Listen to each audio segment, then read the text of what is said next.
আমার জীবন থেকে তুমি চলে গেলে যেই দিন, ওই দিনই ছিল আমার জীবনের হাসি খুশির শেষ একটি দিন। তারপর থেকে আমি আর মন প্রাণ খুলে হাসতে পারিনি। তুমিও আর আমার দিকে ফিরে তাকাওনি। জানি এই জীবনে তুমি ফিরবে না আর কোনো দিন, তবে আমি আজও বোকাদের মতো তোমার জন্য অপেক্ষা করে যাই, যদি ওই অপেক্ষাটা মূল্যহীন।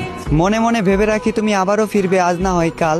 তুমি ফিরলে না, অথচ হেমন্তের সোনালি গায়ে ভর দিয়ে হিমেল হাওয়াকে সঙ্গে নিয়ে চলে আসলো আরেকটি শীতকাল। এই শুধু শীতকাল নয়, যেন স্মরণ করিয়ে দেয় পুরনো প্রেমের অনুভূতি। এই শীতকালের সাথেই মিশে আছে তোমার আমার হাজারো স্মৃতি। প্রতিটি শীতের সকালে মিশে আছে তোমার দেখানো ভালোবাসা, প্রতিটি শীতের রাতে মিশে আছে তোমার দেখানো মিথ্যে স্বপ্ন আশা। এমন হাজারো শীত পার করে দেব অপেক্ষা করে তোমার জন্য। প্রতি শীতেই নতুন করে তোমাকে ভালোবেসেছি, তবে এবারের ভালোবাসাটা হবে একটু ভিন্ন। এবারের শীতের সকালে তুমি হবে আমার কাছে ধোঁয়ার মতো দেখতে কুয়াশা। তোমাকে দেখা যাবে, অনুভব করা যাবে, তবে ছোঁয়া যাবে না। এবারের শীতের রাতে তুমি হবে আমার কাছে সুন্দরতম ওই চাঁদের আলো। তোমাকে দেখা যাবে, ছোঁয়া যাবে না, শুধু দূর থেকেই ভাসা যাবে ভালো।